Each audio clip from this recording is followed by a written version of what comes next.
c'est par la grâce que nous sommes sauvés, nous enseigne la Bible dans le livre d'Éphésiens au chapitre 2, le verset 8. Alors, comment comprendre la grâce? C'est de ça qu'il va s'agir pendant 4 semaines. Nous avons un invité avec qui nous allons essayer de vous apporter un éclairage. Shalom à vous et bienvenue à votre émission. Notre invité nous vient de la RDC. Voilà, son nom, c'est le pasteur Jean Bosco Kindomba. J'espère que j'ai bien prononcé. Très bien prononcé. C'est comme ma mère qui le prononce. Ah d'accord, merci pasteur. Très bien prononcé. Shalom et bienvenue. Un peu grâce pour vous aussi et à nos téléspectateurs. Amen. Ouais. On pourrait dire également Mbote. Mbote. Mbote Mingi. Mingi. Bienvenue, vous nous venez de la RDC. Comment ça se passe là-bas? Ça va, la grâce de Dieu abonde. Beaucoup de défis, mais le Seigneur nous prend en charge et nous croyons que le futur sera le meilleur. Amen. Alors, avec vous, nous parlons de la grâce. Alors, pasteur, déjà, on met le pied dans le plat. Qu'est-ce que la grâce? D'abord, je tiens à remercier le directeur pour l'invitation et aussi pour cette émission Éclairage.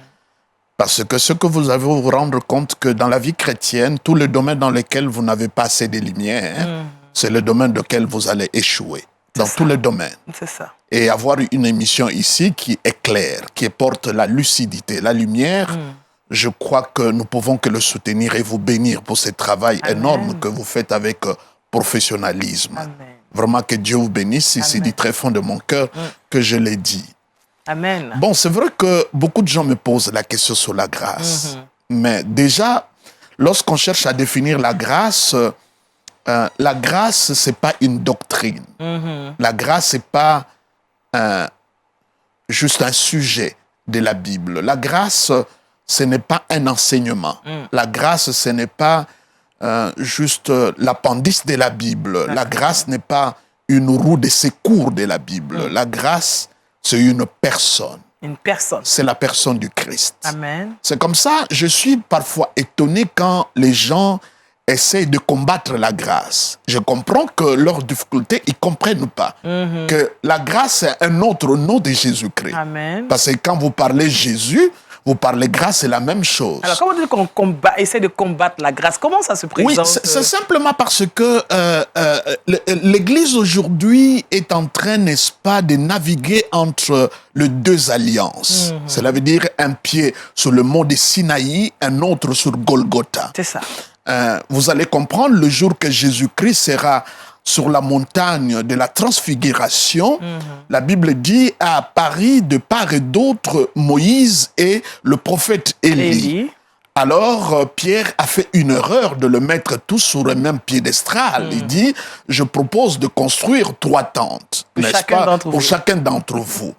Et quand Pierre l'a dit, je crois que c'était de la bonne foi, mais Dieu ne pouvait pas laisser cette erreur, n'est-ce pas, perdurer, n'est-ce pas, dans la tête, n'est-ce pas, des disciples de Jésus-Christ. La Bible dit que Moïse a disparu, lui qui présente la loi, et Élie a disparu, celui qui représentait le prophète. Jésus est resté seul. Amen. Mais aujourd'hui, l'Église aussi dans la même confusion, n'est-ce pas? Il y a ces 3 tentes qui sont toujours l'objet de nos prédications, parce que vous verrez que Jésus, quand il était sur la montagne, il était avec Jean, il était avec Jacques et Pierre. Disons que Pierre représente la loi parce que la loi est écrite sur des pierres.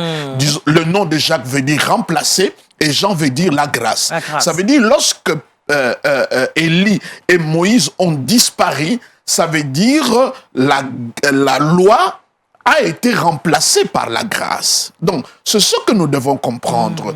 Et quand vous lisez l'épître de Paul aux Galates, c'est une épître correctrice. On appelle ça du galitianisme. Cela veut dire des gens qui ont accepté la grâce de Dieu, sauvés par la grâce du Seigneur. Quelque temps après, les gens les ont apporté un autre évangile, un autre enseignement, mélangeant la grâce et la loi. La Bible l'interdit. Et aujourd'hui, c'est là où l'apôtre Paul dit, si je veux plaire à tout le monde, et quand il dit ça dans le contexte des grâces, si je cherche à plaire tout le monde, c'est ce que vous voyez dans la quasi-totalité de nos églises, il y a un peu de la loi, un peu de la grâce. Là, on plaît à tout le monde.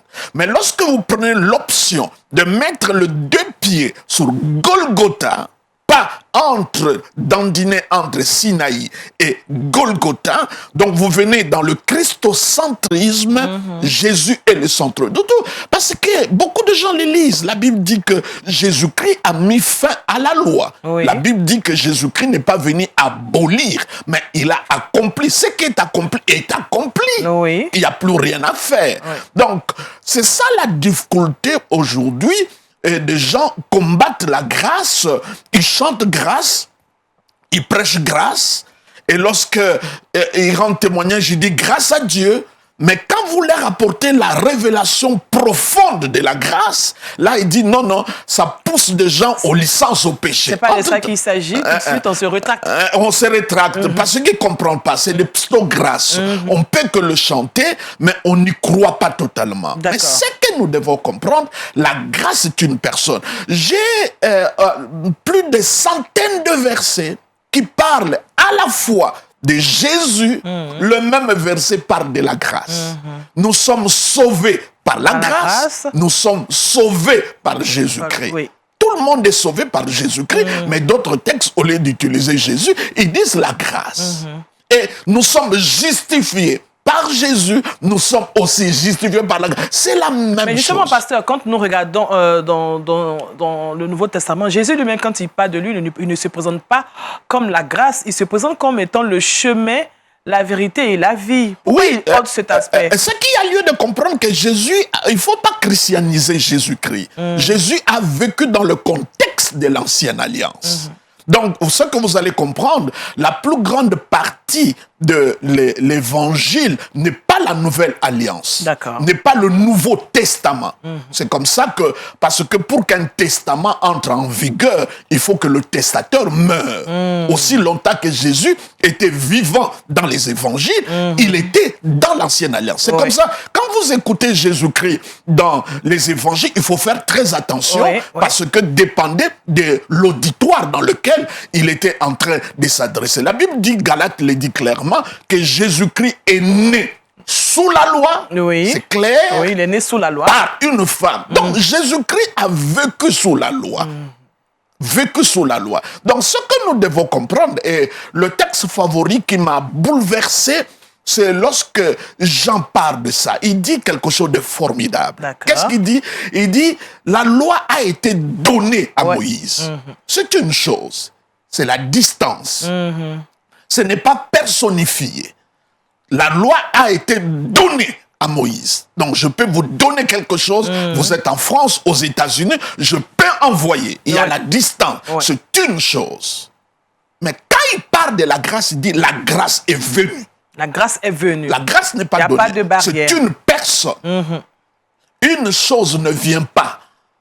Une chose est donnée. Amen. Mais la grâce, c'est une personne, la personne de Jésus. Et la Bible est claire. Elle dit, la loi a été donnée à Moïse, la grâce et la vérité. D'autres traductions disent est venue, mais d'autres disent sont venues. Vous verrez que la vérité n'est pas à côté de la loi, mais à côté de la grâce.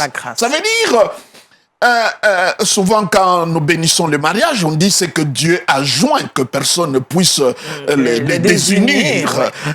Et là, le Seigneur est en train de joindre la grâce à la vérité, mais nous avons tendance à désunir cela, attacher la vérité à la loi.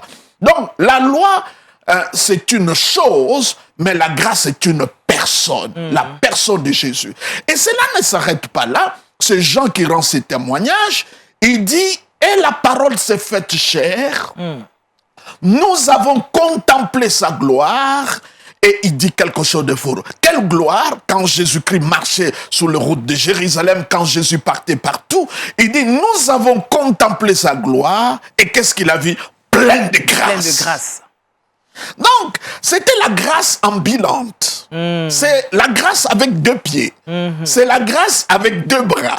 C'est la grâce avec deux yeux. C'est une grâce mobile. Une grâce mobile.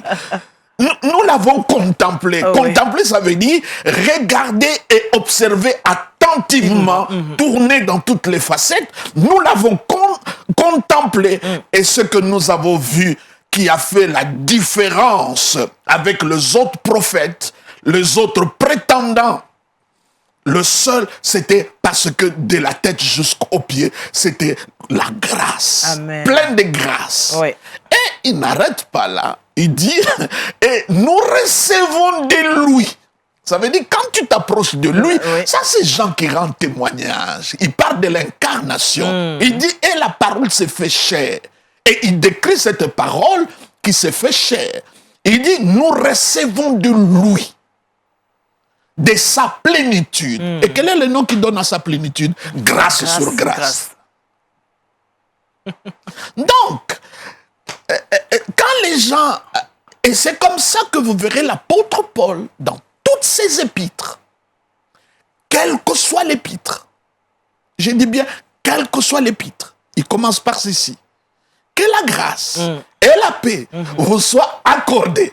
Justement, quel que soit le problème de l'église, Corinthe n'est pas Galate, Galate n'est pas Philippe, Philippe n'est pas Thessalonique, mais l'apôtre Paul dit, quel que soit le problème, quel que soit le background, quel que soit l'environnement, mais ces gens ont besoin de la grâce. Et ils voient que la grâce est mise, la paix est mise à côté de la grâce. Donc vous ne pouvez pas parler de la paix sans la grâce. Il dit que la grâce et la paix vous soient multipliées de notre Père. Ça veut dire, la grâce, l'une des grandes révélations qu'il nous apporte, c'est la paternité de Dieu. Comprendre que Dieu est Père et de notre Seigneur, la Seigneurie du Christ. Est-ce qu'on pourrait dire que Dieu est le Père de la grâce aussi? Il est grâce parce que quand il a créé Adam et Ève, ils n'ont pas sollicité. Non. C'est un cadeau, c'est un don, c'est une faveur. Il n'y avait pas de prière, ils n'ont rien fait parce que l'une des définitions qui met tout le monde d'accord par rapport à la grâce, la grâce c'est ce que nous recevons de la part de Dieu sans le mériter. Tu ne le mérites pas. C'est un cadeau. C'est gratuit. La grâce n'est pas un dû, ce n'est pas une récompense. La grâce n'est pas un salaire que tu as travaillé, maintenant on te paye. Si, dès qu'il y a un dû, dès qu'il y a un effort, dès qu'il y a l'homme, il n'y a plus la grâce. Et c'est comme ça que les gens n'aiment pas la grâce. C'est comme ça que les gens n'aiment pas la grâce, parce que la grâce tue l'homme. Il n'y a rien de l'homme. Entre-temps, notre orgueil, nous voulons que nous puissions participer. On veut quelque chose de nous. Mais Dieu dit non, non. Mon alliance n'est pas bilatérale, elle est unilatérale. D'accord. En tout cas, pasteur Bosco, Jean Bosco, nous écoutons avec beaucoup de passion. Alors, à vous écouter, on a l'impression qu'il y a plusieurs, il y a plusieurs types de grâce. Paul qui dit, qui dans tous ses épîtres, salue que la grâce et la paix soient avec vous, alors que vous nous dites également que Jésus est la grâce. Est-ce qu'il y a la grâce mobile, la grâce immobile, la grâce... Non, il n'y a pas plusieurs types de Jésus-Christ. Je viens de le dire et je reviens. La grâce, c'est la personne du Christ. Il faut que l'Église comprenne ça, cher pasteur. La grâce, c'est la personne du Christ. Il y a de textes, de versets qui le prouvent. Parce que quand vous lisez même la Bible parle de l'évangile de la grâce. Il ne parle pas de l'évangile de la délivrance. Pas l'évangile de la prospérité. Non plus. Pas l'évangile de la sanctification. Non. L'évangile de la grâce. C'est comme ça, même quand il parle aux Galates, il dit, mais vous qui avez été sauvés par la grâce, comment vous êtes allés à un autre évangile? Ça veut dire, la grâce et l'évangile, ce sont des termes interchangeables. L'évangile, c'est l'évangile de la grâce, la bonne nouvelle. C'est tellement bon, quand on te l'annonce, tu es surpris. Tu ne peux pas croire que c'est vrai. C'est tellement bon que c'est difficile de croire que c'est bon. Dieu a quitté le ciel, il est devenu un être vivant, il s'est incarné pour nous sauver. Mais c'est étonnant. Donc, on ne parlera pas de forme de grâce. Il n'y a pas de forme de grâce. Bon, les gens croient que la grâce est bonus, la grâce est juste quelques bénédictions. Non, la grâce est une personne d'abord. Amen. C'est la personne du Christ. C'est comme ça que nous devons le comprendre. Mais prenez l'épître de Paul aux Galates, toute une épître. Vous allez voir, la grâce a des chapitres entiers dans la Bible. Il y a beaucoup des enseignements qu'on prêche. Les versets, il faut les tirer par le cheveu. Il faut prendre les expériences.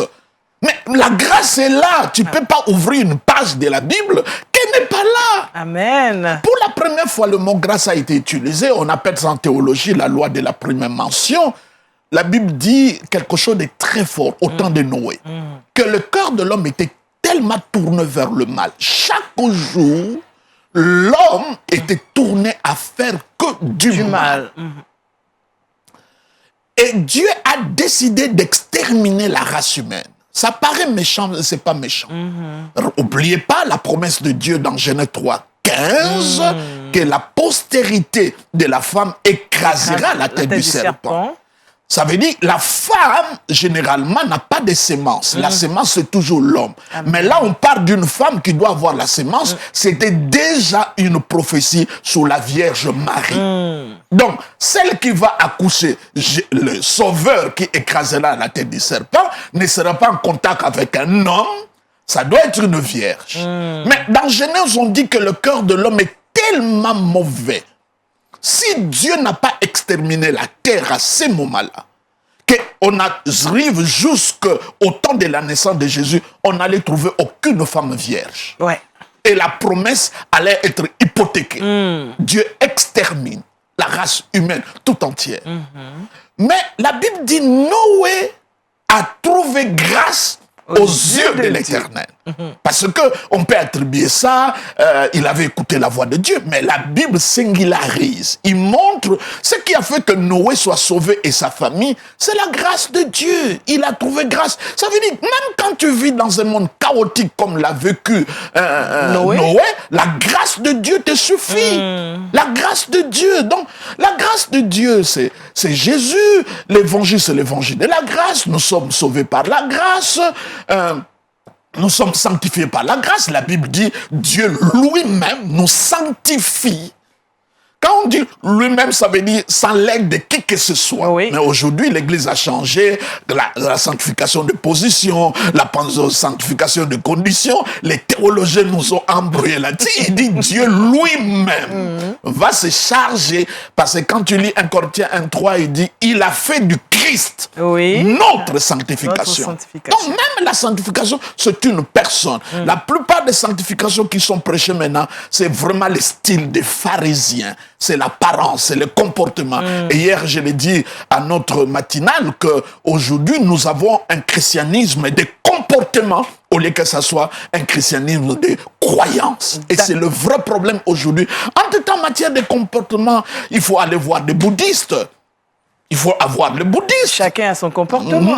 Non, mais ce sont des gens qui ne sortent pas de leur monastère. Donc, il n'a même pas le temps d'envier une femme, de voir quoi que ce soit. Si c'est ça le christianisme, donc ils sont meilleurs que nous. Mais le christianisme, d'abord, c'est une affaire de croyance. Quand Dieu entre en contact avec vous, la première chose qu'il regarde, c'est la croyance. Amen. Et le jour que vous avez cru, le diable n'a pas pu vous retenir. Parce que la croyance a une force. La Bible dit, sans la foi, il est impossible d'être agréable à Dieu.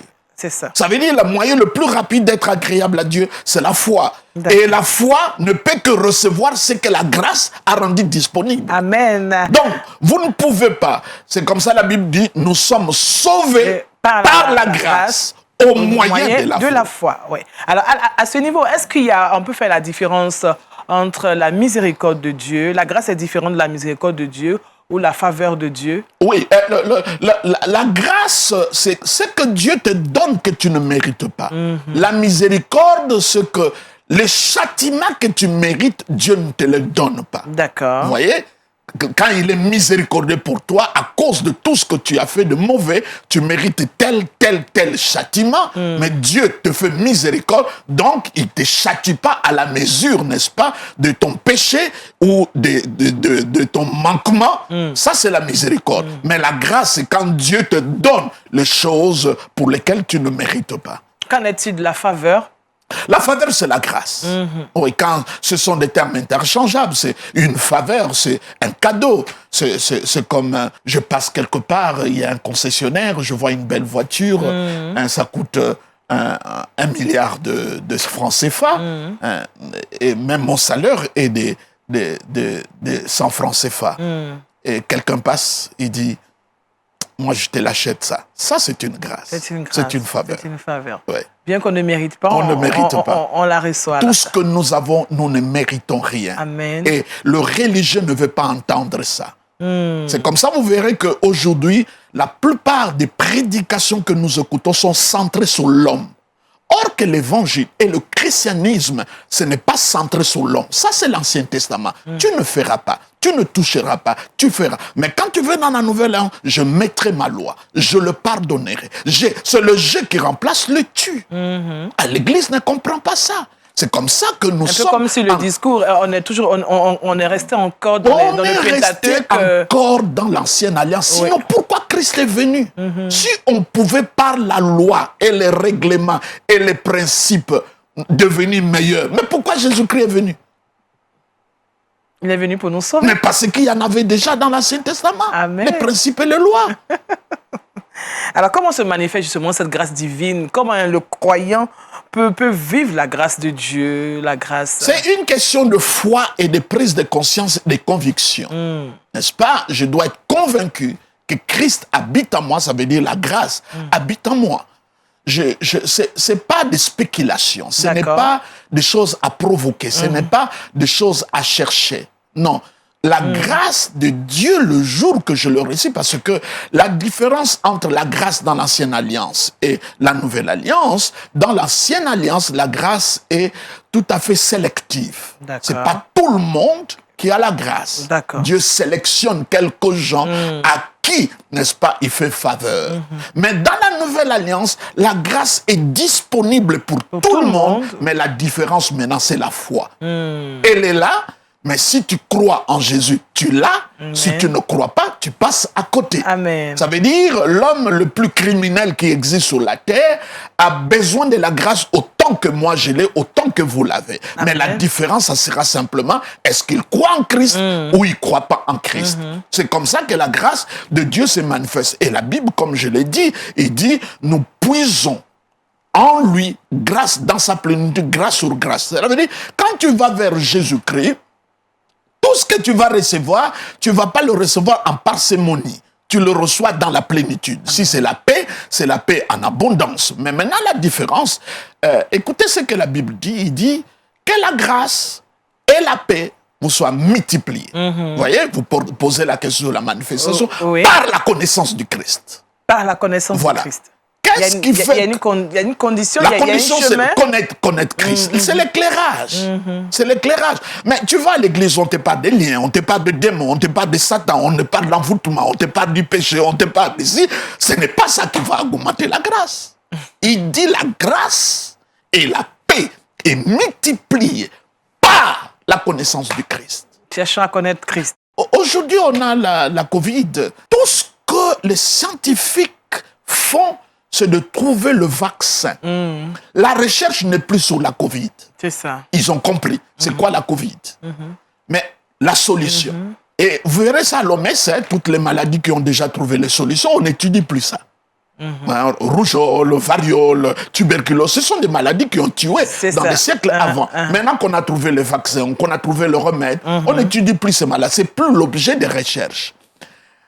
Madame, est-ce que le péché n'a pas trouvé de solution? Oui, c'est Jésus. C'est Jésus. La malédiction n'a pas trouvé les solutions. Oui, c'est Jésus. Mais pourquoi vous passez le temps à étudier ça? D'accord. Au lieu d'étudier la solution. Alors nous retenons que Jésus est la grâce. Et la grâce. À nous donner gratuitement. Gratuitement, ce n'est pas un dû, ce n'est pas un salaire, ce n'est pas une récompense. C'est un cadeau que Dieu te donne gracieusement. Et il y a même d'autres gens qui disent c'est une surprise agréable. Amen. De Dieu. Mais retenons que la grâce est une personne. La loi a été donnée, la grâce est venue. C'est une personne. La proximité, il est venu jusqu'à nous.